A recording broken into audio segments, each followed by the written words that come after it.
Hello, everybody. Welcome to our Friday show with Ryan and Emily. Just as a reminder for premium subscribers, this entire Friday show is available. But for those of you who are watching free on YouTube, if you want to watch the entire thing, you can go ahead and sign up at breakingpoints.com. If not, no worries at all. Just know that there is more content there behind the paywall. Just do us a favor if you can, like, subscribe, and share this video and or this podcast. And so with that, let's kick it over to Ryan and Emily.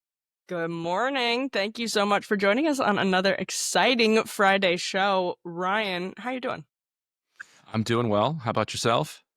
Good. Happy Good Friday to everyone. We're missing Crystal and Sagar today. They'll be with us in spirit for sure. They helped come up with a lot of the things we're going to talk about today. So at least they will be with us through the elements that they have chosen. Yes, exactly. We're at their mercy here today. Yes. Now, Ryan, I know that you have an update on one of our favorite guests, drop site writer Abu Bakr. Yes, if people might have noticed this on social media, if they haven't, they should go check out Abu Bakr's feed. After a long and agonizing decision and also then process, he has left Gaza. He'll have more to say about where he's going, what he's doing next. I can say that Jeremy is with him now. The story of getting out is one that is harrowing, and that I think he'll want to tell it himself. So I don't want to take anything away from that. People should also remember this is his first time ever leaving Gaza. So, setting aside the unbearable, unthinkable experience that he's had over the past 18 months, to leave Gaza for the first time in your life in your 20s and to see the world with those eyes for the first time must be just an unimaginable perspective.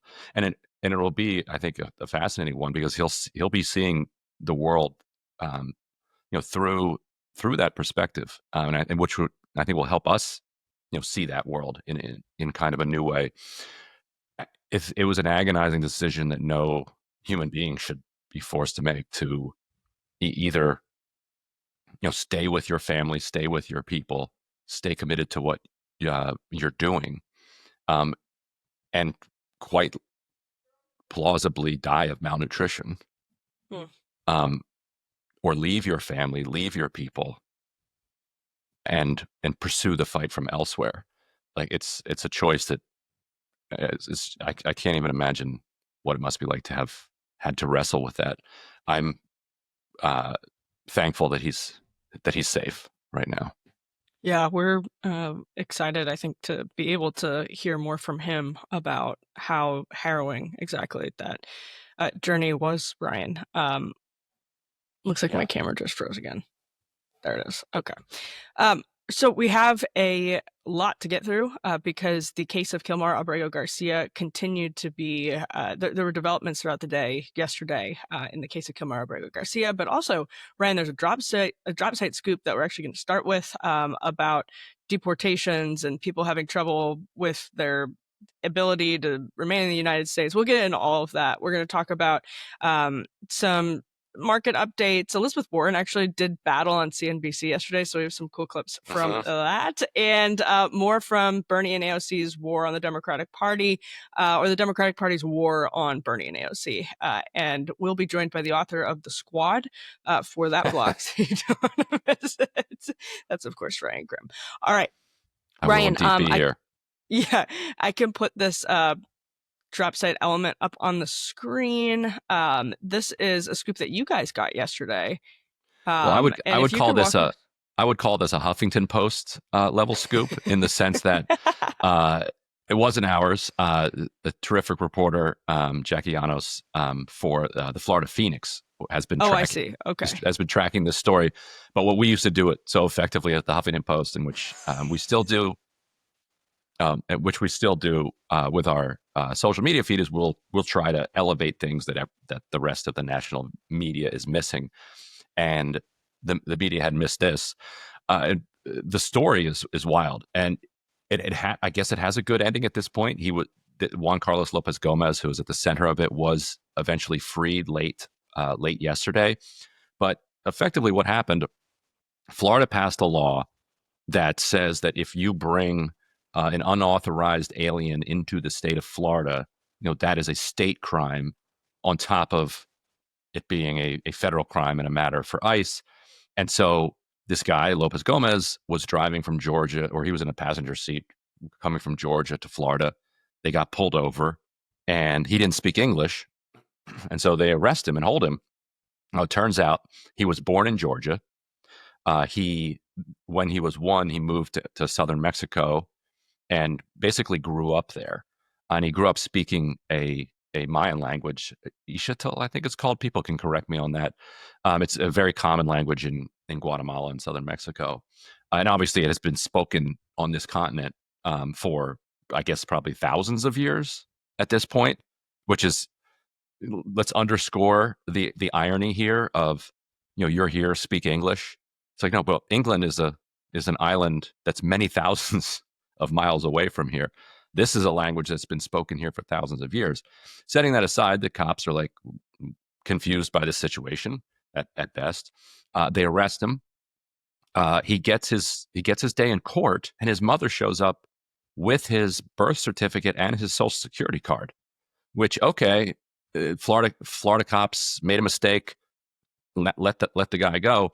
The Florida prosecutor insists on holding him and says that there is also an ICE order that he be held, because now Florida is cooperating with ICE on all of these matters. And the judge in the case, she holds up the birth certificate. She holds it in the light. She's like, I see the watermark. This is an authentic birth certificate. This is an authentic social security card. This is an American citizen, but I'm a state judge. The prosecutor and ICE are insisting that this man continue to be held. And so I have no authority to release him. It was only then, after there was a huge outcry and this incident kind of took on viral velocity, that they announced that they were going to be releasing him. Now, what if they had decided in that time to ship him to El Salvador? Like, and then they could say, well, we made a mistake. It turns out that he is a citizen. This was an authentic birth certificate. That's our bad. We made a mistake. We acknowledge that we made a mistake. But who are we to tell Bukele, what to do with people that are in his custody? There is no gap in the legal logic that applies to Abrego Garcia, that they're applying to Abrego Garcia, that wouldn't apply to this American citizen here. So hopefully this is the end of it for Lopez Gomez. But it's only April, and they're already detained. They already had detained an American citizen, and it'd be one thing if it was a mistake, and okay, sorry about this. Once they saw his birth certificate and social security card from his mother, and they still insisted. It's one thing as the judge is powerless. The prosecutor was not powerless. ICE was not powerless. They insisted on pushing through the evidence in front of their face that he was an American citizen, and insisted on continuing to detain him. I guess the only upside is that public pressure still means something. Like that's a hopeful sign. But I don't know what did you see this circulating on the right, or did this happen too quickly to? No, I didn't see it circulating resolve. No, I didn't see it circulating on the right at all. But before we get into, actually, I think this is a good segue into the clip of Tim Burchett that we wanted to play, because before we get into Abrego Garcia and the dangers when you start treating American citizens in this way, I want to roll this interview from Tim Burchett. He's a Republican congressman. Probably have seen him on CNN. He does that all of the time. But this time he's on News Nation talking about whether or not American citizens, as the president has floated, should go to places like CCOT in El Salvador. So let me pull this up right now. And some are wondering, though, if it's a slippery slope. What's your reaction to President Trump suggesting that homegrown criminals could be sent to El Salvador next, American citizens? They're criminals. They broke our laws. They need to suffer our punishment. Look, I don't want Donald Trump teaching my daughter's Sunday school class, but dadgum, I like him in the White House because he understands the rule of law, I feel like, and America is sick of this stuff. Okay, so Ryan, Burchett basically said they're criminals. They should follow our laws. And I mean, did he listen to the question? I don't. That's what I was just gonna say. But either way, it's. But I hope if the question is, should Americans be sent to a dungeon in a foreign country, you would listen to the question. Well, yeah, but yeah, exactly. He did the sort of thing that Republican congressmen often do when asked about Donald Trump, which is just sort of deflect and move on to your sort of general talking point. I don't want him teaching my daughter's Sunday school class, but he's right for the American people. And it's so, the reason I wanted to talk about this clip in that context, to your point, Ryan, an American citizen gets sent to El Salvador and lawyers can't get in touch. And it's up to Bukele to bring people, unless we want to do like a military invasion of El Salvador. I mean, it's just the things that they're playing with here are so, they're just so disturbing. And one of the other reasons I want to talk about this, which is the some people on the right, Bukele fetish is so weird. And I think it's not to don't say they know he's Palestinian? That is Trump's favorite insult. Yeah, but it's not. I mean, it's not inexplicable, and it's not everyone, but it is so weird. Like, we can take care. We have our own law enforcement. Do we not believe that we're on the right? Do we not believe that we're the greatest country in the world? Like, do we need to be outsourcing our law enforcement to El Salvador? Give me a break. Yeah, to me, it reflects a real contempt within a significant strain of the right for the American values and American capacity to handle our own problems. I think you're right. Like, and you even see it reflected slightly in J.D. Vance's fighting with Zed and everybody else on Twitter over the last few days, where he keeps throwing his hands up and saying, "What do you want us to do? Biden let in millions of people illegally. What do you want us to do?" It's like, well, if you don't like the laws that are on the books, then take the campaign pledges that you made while you ran for office, take them to Congress and write new laws. Like, the Democrats already show, and you're like, and then you hear push, oh, the Democrats won't vote for it. Well, then get rid of the filibuster if you want. You have the votes. Also, Democrats have shown they're willing to be utterly spineless and give you whatever you want on the question of immigration.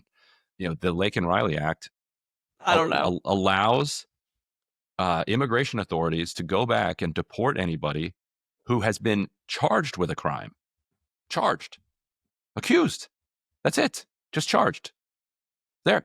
You don't even need to have due process. That's just process. All you have to do is write up a charge. And Democrats rubber stamp that for you. So you're telling me with this weak little opposition party that Republicans can't find a way to use America's system of government to create the kind of process that they believe is a just way to respond to what they see as the injustice of Biden's immigration policy. Like, if you don't even think that you have the capacity to do that as a governing majority, and you have to outsource it to this tin pot dictator in El Salvador, don't you have some sense of shame? Like, don't you have any self-respect? Like, I find it a little bit emasculating, to be honest. Right? Yes. For Come these on, Republican congressmen to go to the prison and pose with like Bukele's prisoners, it's just awful. It is. It's really embarrassing. Yeah. Do you have no dignity? That this is like, this is your LARP. king? Yeah. It's ridiculous. He looks good in sunglasses. Like, but is that your bar? He looks like he's like a theater kid when he's putting his sunglasses on. That's and true. Acting like I a was trying to be dictator. generous to him, but you're right. Yeah. But in all seriousness, let's get into some of this Bukele, Abrego Garcia stuff, because also it's just like what the Trump administration is pejoratively referring to Zelensky as a dictator. I actually think there's some meat on those bones. You can make that argument pretty well. Bukele walks around calling himself a dictator. Right. It's A cool dictator. Doesn't he call himself a cool dictator? World's coolest dictator. Yeah. I Nobody, by the way, who's cool has ever called themselves cool. Just let's be clear about that. Oh, before we go to Abrego Garcia, let's put it real quickly. This like lunatic thing that's going on in not just Pennsylvania, but you've got all these American citizens who are reporting, and you've got their immigration attorneys vouching for the fact that these are all authentic. They're just like ICE is now spamming people, telling them to get out of the country, including a bunch of American citizens. This one here, Lisa Anderson, born in Pennsylvania, said that she's never had any interaction with immigration ever. And she got an email telling her, like this doctor, like telling her, get out of the country. It would be ironic if ICE is profiling doctors, like assuming that if you're a doctor, you weren't born here in this country. Like what would that say about ICE's confidence in American-born people here? Like, oh, you're a doctor? You're probably an immigrant. I think if that's the situation where ICE has found itself, I think we have a lot bigger problems than the number of people that Biden led into the country. So Chris Van Hollen, Maryland Democrat senator, obviously had a hell of a day yesterday. Let's get into some of that. So first, he had been denied access into CCOT. So that's the maximum security massive prison that, according to a Wall Street Journal report, I think that just came out yesterday, Bukele is planning to expand, basically double in size. The sourcing was basically Kristi Noem to the Wall Street Journal story, saying that Bukele is planning, and really because already 1 in 57 Salvadorian citizens is locked up. It sounds like, and this is the dots that the Wall Street Journal connected, that's going to be deportees from the United States. That's sort of the plan. So the growth industry. Yeah. So if we are working with El Salvador to do that, so many more questions to be asked. We'll see how that develops. But Chris Van Hollen tried to get in yesterday because that's where Abrego Garcia is being held. And that did not go well for him. So then we received actually this picture. Let me share this one. Kilmar Abrego Garcia. This is a tweet from Bukele. Miraculously risen from the, quote, death camps and, quote, torture, now sipping margaritas with Senator Van Hollen in the tropical paradise of El Salvador. Ryan, reaction to this? I mean, on the one hand, I think this is like Chris Van. We live in a cynical age, but I think Chris Van Hollen deserves, some serious credit. Whether you agree with him or disagree with him, like he saw what he believed to be an injustice that was being carried out against his constituent. And if you don't think that a resident counts as a constituent, you can count his wife, who is his constituent. And he went down to El Salvador to try to right that injustice. Van Hollen has an interesting backstory, very like what you would call deep state connected. Both his mother and father worked in either the State Department or the CIA. Van Hollen himself was actually born in Pakistan while his parents were like stationed over there. He was a Senate Foreign Relations staffer before becoming a senator, and he and Peter Galbraith kind of famously snuck into northern Iraq after Saddam Hussein's 1991 kind of attack on the Kurds. If people know the history of this, it was this kind of almost genocidal attack on an uprising in northern Iraq, where he used weapons of mass destruction against them. And Van Hollen snuck into northern Iraq through Syria, through Turkey, I mean, and secreted it out an enormous tranche of evidence to like validate the claims that were being made that Saddam Hussein had done this and had used these chemical weapons against the Kurds, who people kept calling his own people. He gassed his own people. Kurds do not like it if you would call them Saddam Hussein's people. So this is a guy who has worked within the system, and he's part of the system, but he's always been willing to like take risks as well. And so I think the fact that he pressured Bukele not just to meet him, but to get him out of the prison, certainly undermines Bukele's and Trump's claim that you can't do that. What Bukele and Trump were leaning on was, too bad, this is a prison for terrorists, and you go in and you come out in a box. Like, that's it. There's no way out. And you still have JD Vance online saying, look, the guy deserves to be deported, continuing to elide the issue, which is, should he be held for life in a prison notorious for its like unspeakable conditions, which is a different question than should somebody be deported from one country to another. What did you make of it? Feels like the right is almost kind of enjoying this, like that they think they're winning this. Well, I mean, so Chris Van Hollen, I think I think what he did was legitimately personally brave, like physically brave. But I think he is not walking the fine line between treating Abrego Garcia as a victim and a martyr. And I think Abrego Garcia is a victim of a bad policy by the Trump administration. I think the right is significantly downplaying how grave of a quote unquote mistake it was to just say, whoops. Sorry, he had this withholding literally order. Like Bukele said, whoopsie. Oh, he said that about the Venezuelan plane. That was about. Oh, that's right. He may have been. Abrego Garcia actually may have been on the plane. He's probably on that plane, because he was part of that deportation. Yeah, he may have been on that plane. And so anyway, all that is to say, that is, I mean, it is not just a minor error. That is a significant error. He had the withholding order. He was, in a legal process with our country and was just sent somewhere. Court said that he could not be sent to. The Trump administration did nothing to rectify it and basically laughed the entire way. That was a huge mistake. I think Van Hollen is creeping into significantly creeping into martyr territory. I think politically, I'll get to the substance in a second. I think politically it looked pretty. I think the White House got them when they brought the mother of the woman who was the girl who was killed in Maryland to the White House press briefing. I think that was really a brutal look for Chris Van Hollen. I think you disagree. Right. Yeah. So and so the hit was that there was a murder victim in Maryland, and Van Hollen had not called the mother. I bad news about Maryland. There a lot of people get murdered in Maryland. And it would be good if every senator called every parent of every murder victim.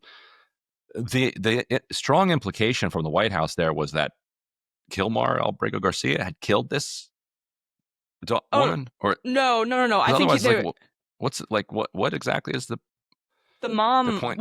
The mom was saying, you are exerting all of this effort to bring home this man who was in the country, who crossed through the country illegally and was deportable, not deportable to El Salvador, but was deportable. And you didn't devote enough attention to the problem that led to my daughter's death. That was the contention. I think that hits home with a lot of people. That's just the politics of it. The substance of it, I think Van Hollen is treating him more as a martyr than a victim, and I think he is a victim. But because you're a victim doesn't mean you have to be sort of treated as someone who's like a martyr in and of itself. Now, that said, the Trump administration's position on this is absolutely insane. And was also not good for the Trump administration. So it's not like it's not like there are any. I don't think there are any real winners here at the end of the day. And I think it is always difficult in politics to stand up for a principle if your case is not absolutely perfect. Yeah, well, we have Jesse Waters talking about this. Did you see this clip, Ryan? No, I did see this. You want to roll this, and then we can talk about it? Yeah, because you were just getting into this argument that he starts making here. Here we go, Jesse. You have to have a victim that is pure. You can't have a Floyd. You can't have a Smollett. You can't have a Garcia. Your example of victimhood has to be a sympathetic victim, not someone who beats his wife and traffics humans. And so his wife did successfully get a temporary, Abrego Garcia's wife did successfully get a temporary restraining order with really awful allegations of violence towards her. But Ryan, to the point that you were making, when our courts are violated, it's the unsympathetic victims that you sort of bring out the principled among lawmakers, elected officials, and the political class. Right. And for Jess, by the way, on the domestic violence, so his wife has since come out and said that she had previously been in a violent relationship, and that she got into a fight with Kilmar that did not turn violent at all, and because of the trauma that she'd been through before, she kind of made up some of that stuff so that she could get have a restraining order like ready to go in case she needed it. Like that's what she says now. The irony of Jesse Waters now being a believe all women, like Me Too supporter, like he has finally found. Yeah, he accepted those right off. He has finally found allegations against a man that he is like immediately willing to accept. Just wow, what a coincidence that he's become this like Me Too champion. But yeah, you're right. Like when you're standing up for a principle, you have to stand up for it, like no matter what, and even if the person isn't perfect. But on the other hand, it just doesn't seem like he's like that bad a guy, according to his wife. Like she kind of she should not have done that. Like you should not make up allegations. Now, maybe now she's saying that now. Either way, none of it means that the Trump administration should be allowed to ignore a court order and send somebody illegally to a terror dungeon, right? A torture dungeon. And that's what somehow keeps getting missed in this conversation. Like, okay, look, JD Vance, there would be some people complaining, but if you just deported him to El Salvador and you violated the court order about that he can't go to El Salvador, but he were living with his parents in El Salvador, and he was at some risk because of the gang. But then on the other hand, Bukele has probably crushed a lot of the gang that that was intimidating him in the past. If that was the situation, it wouldn't be an international story. It would be the Trump administration ignoring a court order, which would be bad and which should be pushed back on, and the courts should take that up as well. But it would not be captivating the imaginations of the world if he weren't in a dungeon, the likes of which are just like impossible to contemplate. Sleeping, fluorescent lights 24 hours a day on a metal. You sleep on a metal sheet with no mattress. You're just fed beans and rice to eat by hand.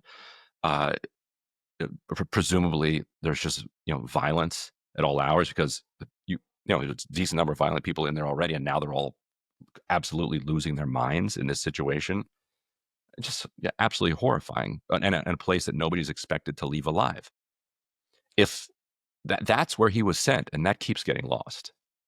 Well, and again, if the Trump administration had deported him with like actual in compliance with that withholding order, or they had gotten the withholding order removed, and Bukele accepted his own citizen and did what he wanted to do to his own citizen, it's totally different than us making a mistake and then allowing him to fester in the prison because they're saying, oh, well, we can't get right. But Bukele at the same time, like the Bush administration used to rendition, before it started torturing people on its own, it would take people and send them to Egypt. And oftentimes there was evidence that CIA officials would go along with them and would be part of these or observing these interrogations. So they would take people and they'd send them to torture chambers in Egypt or Syria, actually, where they would be then tortured on behalf of the United States. Those were called extraordinary renditions, was the term that Cheney came up with for them. It was decided that, no, you can't do that. Like, that's insane. Like, if you're doing that, that's not a get out of the Constitution free card. Like, we still are against cruel and inhumane punishment. Like, that's unconstitutional, and there's no workaround that says, oh, well, we're going to outsource it. So if we were going to send him to El Salvador and knew that Bukele was going to torture him as a result, then we could not do that. What we could do is you could deport him to Mexico. Yeah. And they absolutely could have done that. all you have to do is call Mexico and ask. But the problem now But what is... J.D. Vance's point is, that's annoying. I don't want to have to do that. No, I mean, he has so that then results in us, and if you're Mexico, you're not the American court system. You don't know whether people who are being deported actually are gang members or aren't gang members, and so then you have the United States saying, "Hey, we'd like to dump some of these suspected gang members into Mexico because they were in our country illegally, they were deportable, they didn't have citizenship." And we are now trying to do quote unquote mass deportations because the Biden administration let a net, according to the New York Times, 8 million people into the country over the course of 3-4 years.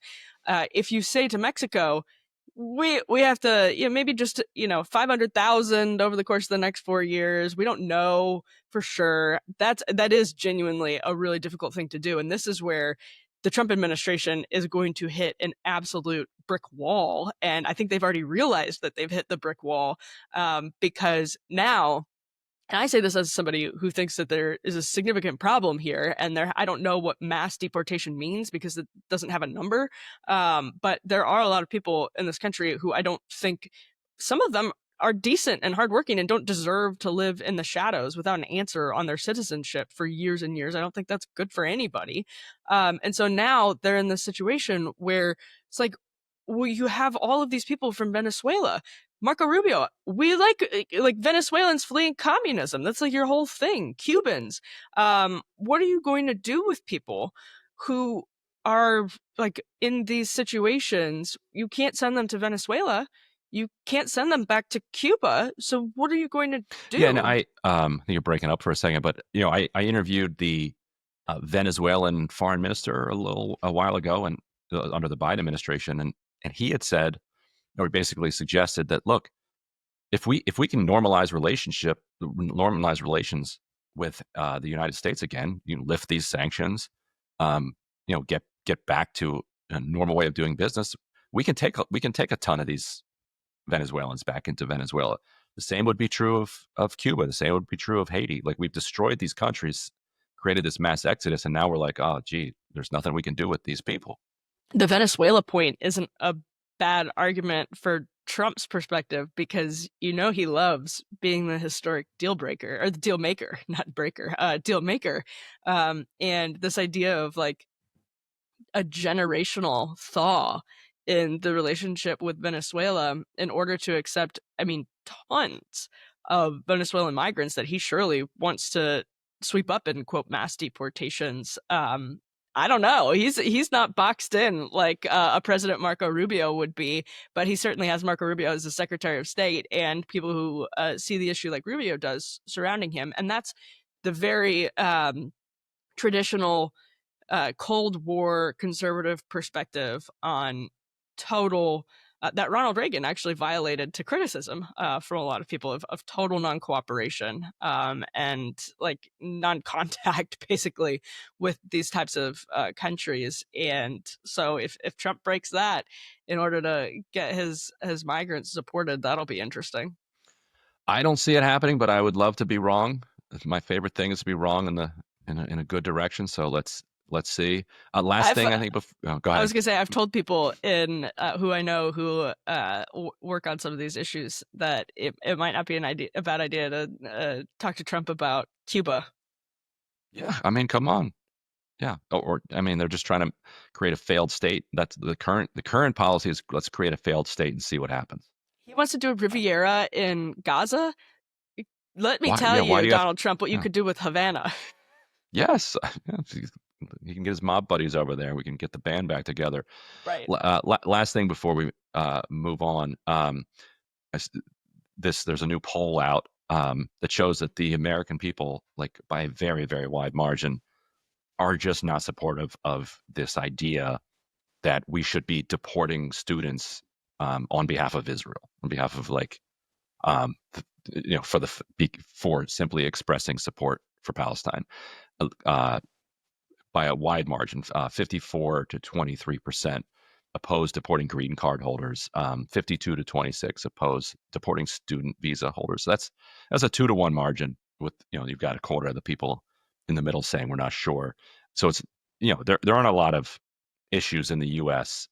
that are 2 to 1, but this is one of them. And we do have one thing lastly as well, which is just that Donald Trump was asked about compliance with the courts yesterday in his presser with Georgia Maloney. So let's go ahead and take a listen. Will you take steps to return Kilmar Abrego Garcia to the United States and put him in front of a judge? Well, I'm not involved in it. I'm going to respond by saying you'll have to speak to the lawyers, the DOJ. I've heard many things about him, and we'll have to find out what the truth is. So, Ryan, the reason I thought that was useful just as we're closing out the segment is I was scrolling through Bukele's Twitter just now, and he's retweeting things saying that he confirmed that Abrego Garcia is staying in El Salvador. People may have seen the Bukele tweet saying he now has the privilege of staying in El Salvador. And on top of that, Bukele was tweeting things about how he's been trolling Democrats. And so it's like, you just like Trump is now like excusing himself from the conversation and just, what is the Taylor Swift line? I'd very much like to be excluded from this narrative or this conversation. That's what he's doing. A couple days ago, he was sitting in the exact same spot, very much wanting to be included in the conversation.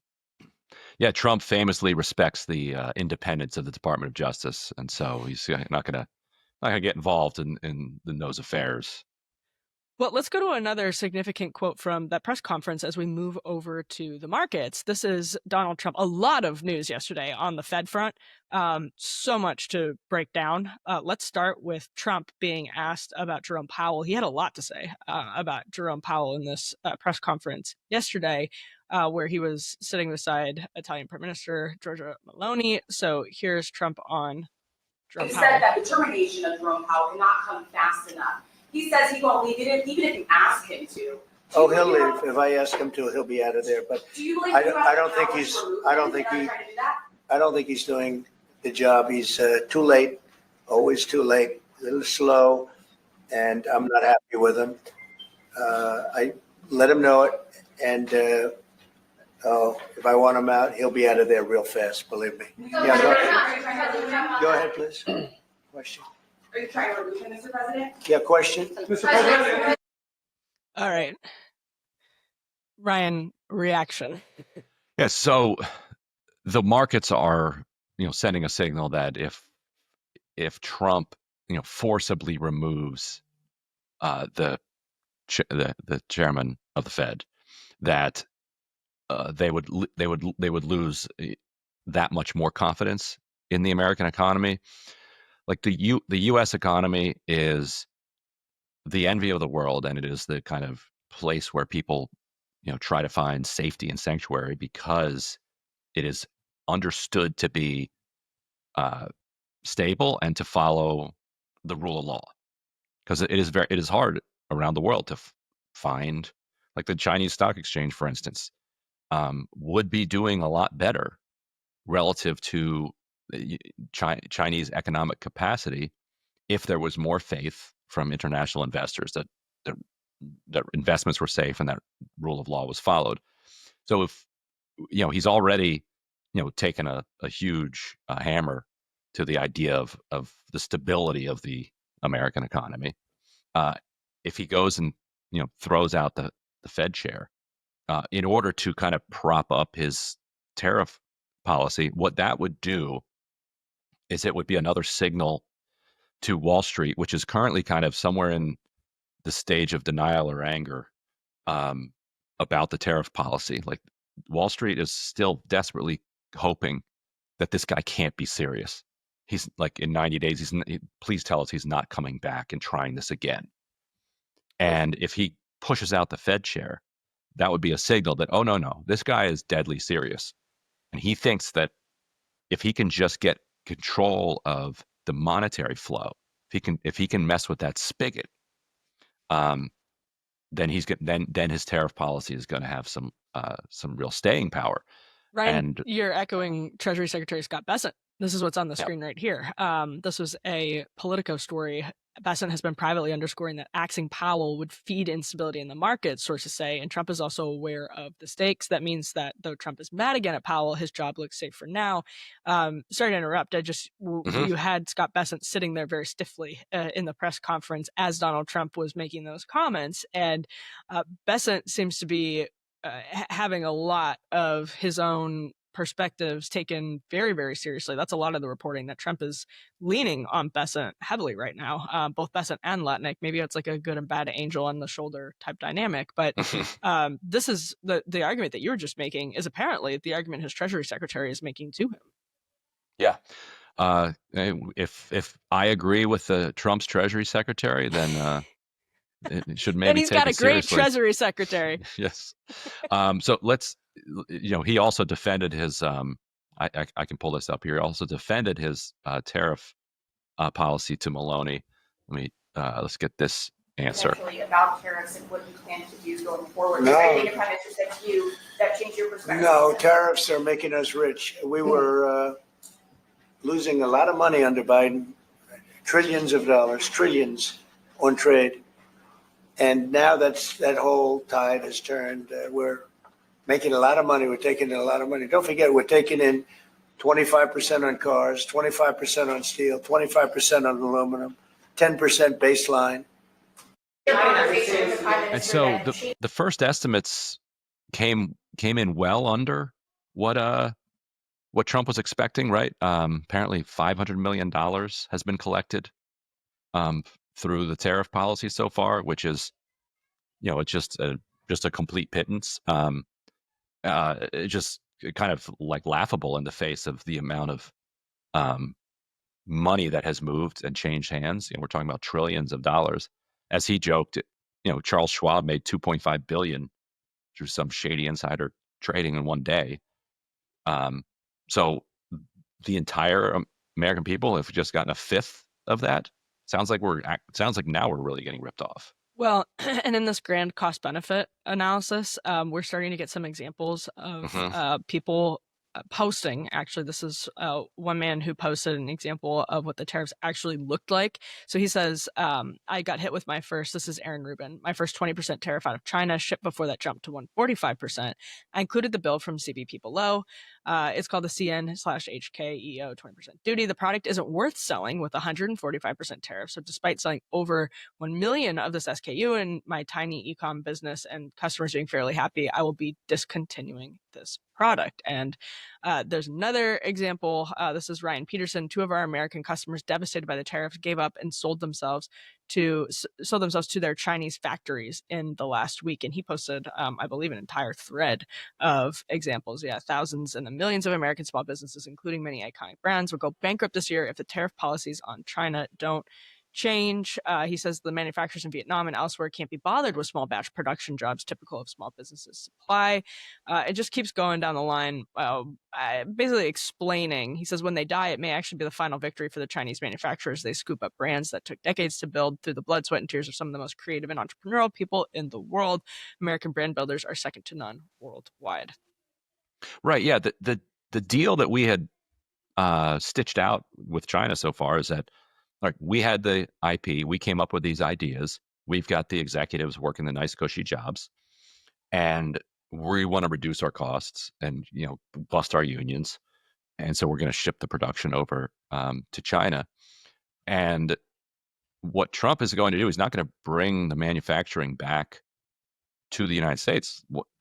What's going to happen is that the Chinese company that makes the thing was always a threat. Like, that's the similarity throughout history is the kind of guards that organize themselves around an emperor or a president or a dictator. Like, those guards are always the biggest risk of actually taking power, because they're like, wait a minute, like, why are we protecting this princeling? We could actually we're the ones with the weapons. Let's just take power. The parallel is in China. You had all these manufacturers who were like, these executives over in Los Angeles are not that smart. Like, okay, they came up with the name for this handbag, but we're the ones that make it, and we all we have to figure out how to do is just sell it to people around the world. The deal was always that you're not going to do that. We've got this arrangement. It works for everybody. I mean, it doesn't work for the American workers necessarily, but this is the arrangement. Or the Chinese workers. Or, gradually, and because of some equitable distribution, some more equitable distribution works better for them. They had the fastest reduction in poverty in world history as a result of some of this. But now they're saying, you know what? Okay, fine. You are putting your own companies out of business. So therefore, we're just going to do that last leg of it. And while this thing was making, let's say, there was $100 million revenue, you were getting 80 million, we were getting 20 million. We like the idea of us getting, 90 million and you getting 10 as our kind of distribution network at the very end of the chain that we will own from beginning to end. So, yeah, we like this. We'll keep all the money. And the result will be a collapse in standard of living in the United States. Ryan, I don't know if you saw these charts that Derek Thompson put up. These are from, I think these are from the Philadelphia, or this one that's on the screen right now is from the New York Fed, a survey from the New York Fed. The one that was just on the screen is from Philly Fed, but this is current and future general activity indexes, and you see a decline that is starting on a trajectory that almost looks similar. It looks like it's going in a similar trajectory to 2020 and COVID era. If we go back to this Philly Fed survey, you see differences in general business conditions, new orders and shipments between March and April. And again, Ryan, I think the way that I'm looking at this is it is a long-term cost-benefit analysis that is guaranteed to have short-term pain. There is a possibility that there are long-term gains, but the biggest question is whether those long-term gains, if they come, outweigh the short-term and then, of course, the long-term losses. And so the White House has lists of, deals it has with countries or new businesses that have agreed to or new deals with businesses that have agreed to invest more in the country. But I mean, in the last couple of weeks, those are so far outweighed by the negatives, in my estimation. The long-term gains will go to the companies and the countries that can take advantage of this moment. And those at this point are Chinese companies and China. Like, it boggles my mind that Trump somehow thinks that all of these companies that he is deliberately driving out of business and into bankruptcy will somehow take advantage of his tariff policy and rebuild the American manufacturing capacity. Like, that's like he's wiping out the people who would do the thing he wants them to do. The ultimate irony, of course, is that if you look at the manufacturing numbers under the Biden administration, they were skyrocketing. And it was through bipartisan industrial policy. Let's keep Trump's tariffs in very targeted areas, and let's subsidize domestic manufacturing in the United States. Like, that's it. Like, that's what you do if you wanted to do this. Trump instead is fighting against the subsidies, and then driving these companies that are driving this boom out of business. So how he thinks that they'll somehow come around and lead a long-term turnaround is at least beyond my capacity to think.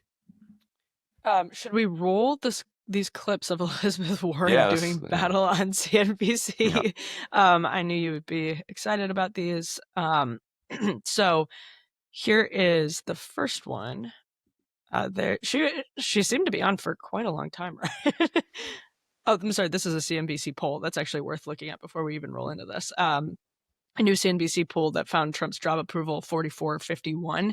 He's down 12 points on the economy, down 16 on tariffs, and down 23 points on inflation and cost of living.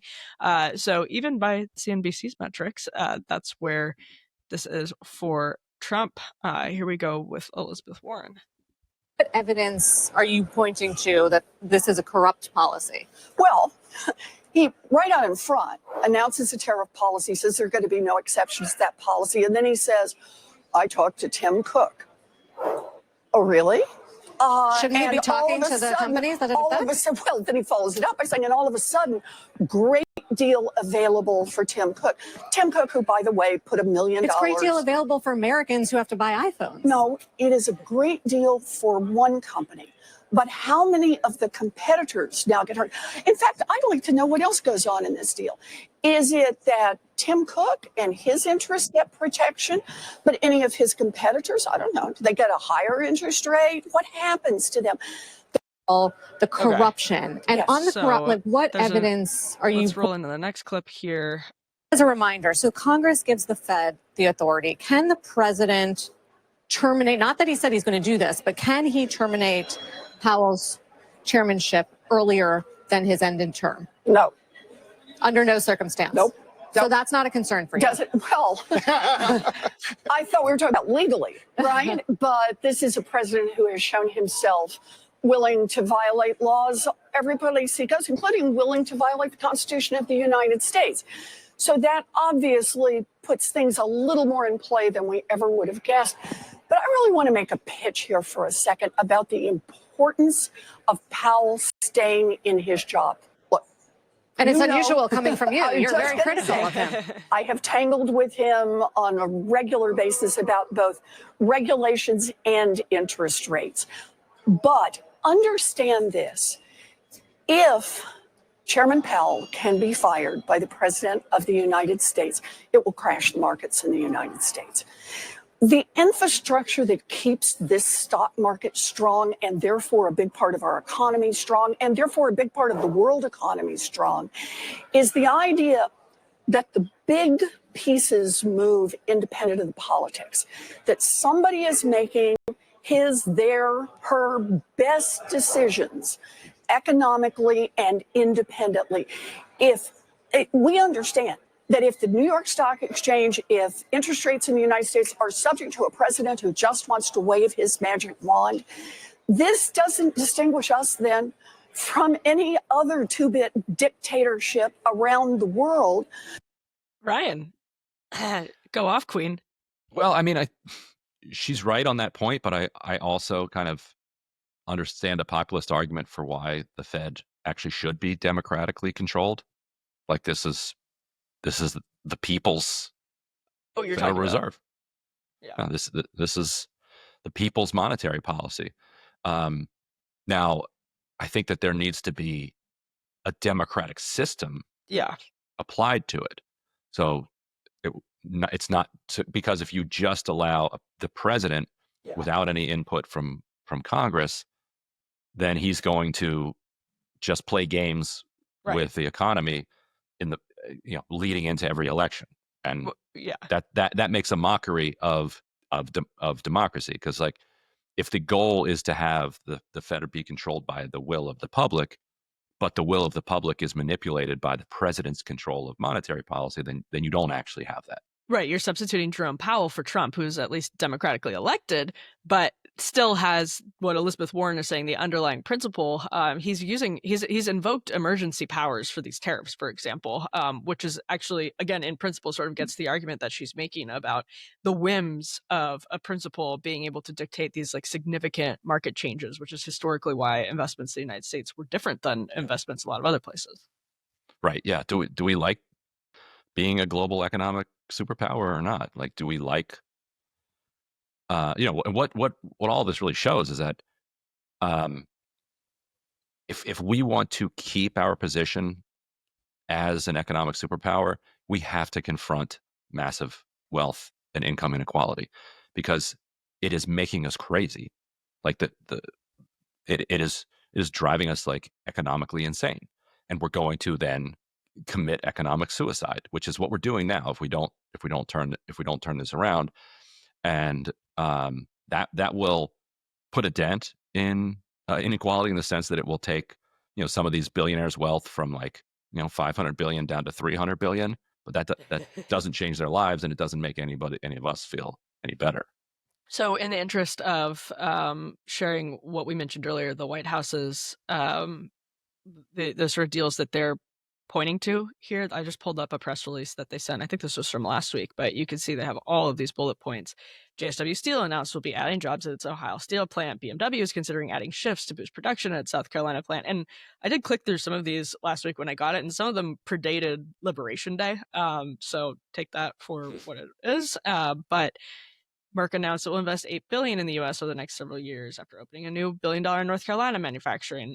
There are some of these examples, or there are all of these examples, some of which are Paris Baguette announced a $160 billion investment, some of which are bigger than others. But I think, Ryan, this is where I'm coming from in the sort of long-term cost-benefit analysis, like 30,000 foot vantage point. You can look at all of these, and you can put side by side a list of that's just as long of things that have like negative consequences post Liberation Day. And so it's just to act as though this is definitively, I think definitively like good. I think the evidence points that it's, I don't want to say it's definitively like over, it's ruined, this didn't do any good, but so far I think it seems pretty clear that the bad through the uncertainty is outweighing the good. Right, and the question is, well, two questions, like how many of these announcements are real and how many of them are just trying to get on Trump's good side to get exemptions from the future tariff policy, which is the problem with having just one guy control all the tariff policy. And the other is how many of these announcements that are real were impossible otherwise. Like we're a very big, powerful country with a huge market and a lot of incentives to offer people. If we wanted those companies to do what they're doing, invest in our country, like that, that was happening, that it was moving in that direction, and we could keep doing it, and we should have. Like there is an industrial policy that uses targeted tariffs and subsidies and other economic incentives to move in that direction. Just go ahead and do it. Doesn't mean you have to bankrupt hundreds of thousands of small businesses along the way. So now that what is this, the third week of Liberation Day? What is your assessment, Ryan, of just this last week? I mean, he still seems committed to this like incorrect understanding of how he's going to like turn this thing around. Like he does not seem to understand that China holds the cards and that the US does have the capacity to commit economic suicide. And he's walking us off that cliff. He's he obviously maintains he's walking us off to the golden era. I was going to say, would he use the golden age? That what looks like a cliff is actually a stairway to heaven. Yeah, well, it might be. That might be that. Well, yeah. Well, maybe it'll. Listen, I'm not like as convinced that nothing good at all will come of this, but I think as time wears on, there's no industrial policy that's being coupled with this, no significant industrial policy that's being coupled with this. There's no certainty on the horizon. It is just indefinite uncertainty. Not just a week of uncertainty that's used as leverage to secure really obviously good deals. And we still, over the course of this week, have not gotten evidence of significantly good deals if 70, 75 countries are calling the White House up. And I'm sure some of them are, because we do have, China has cards. We obviously have cards too, because we have a massive market of consumers, a huge consumer market. So there's a lot to be negotiated. But obviously Maloney was here this week. I don't know how much progress was made, and the EU does want to cut a deal with us, but I've just haven't seen a lot of emergent evidence in this last week that those deals are really significant and being cut. Right, and because that's the other thing, is that these deals could be cut without trying to blow up the world. Yeah, like I see all of his defenders talking as if the only way for the United States to get like Maloney on the phone is to first blow up the world.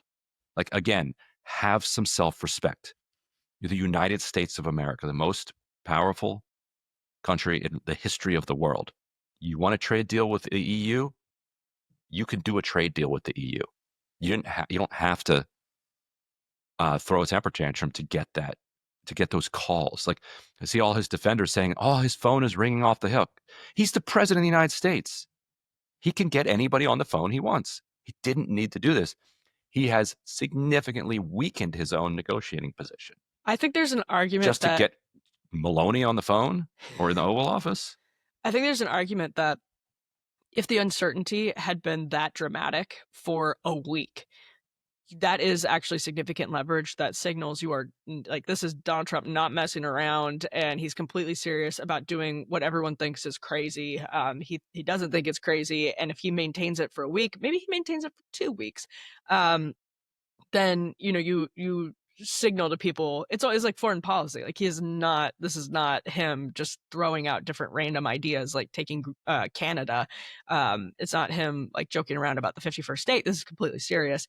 But now we're just lingering into this 90-day pause period of uncertainty on the reciprocal tariffs, and it's the water is still completely muddy. And so if you keep this up long enough, that uncertainty means people are going to choose to invest elsewhere, and it doesn't become, its value as leverage is overtaken by the cost of people needing certainty and choosing where they can get certainty. Yeah, and I just don't think that repeatedly, like, banging yourself over the head with a hammer is a way of showing that you're serious. Yeah. That shows you're a crazy person that is eventually going to knock yourself out.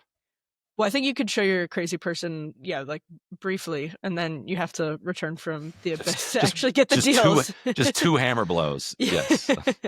Ryan, let's move on to... All right, thank you guys so much for watching. We really appreciate you if you're just listening to this on the free show. If you want to be able to see everything that Ryan and Emily discussed today, you can sign up at breakingpoints.com. All of our premium subscribers will have access to the full episode, as well as AMAs with Crystal and I, more live streams, much, much more. We have a 5-day-a-week here show, which we're really excited. This is how that we're able to enable all of the costs that go into that. So we really appreciate you. Breakingpoints.com if you're able. We'll see you later.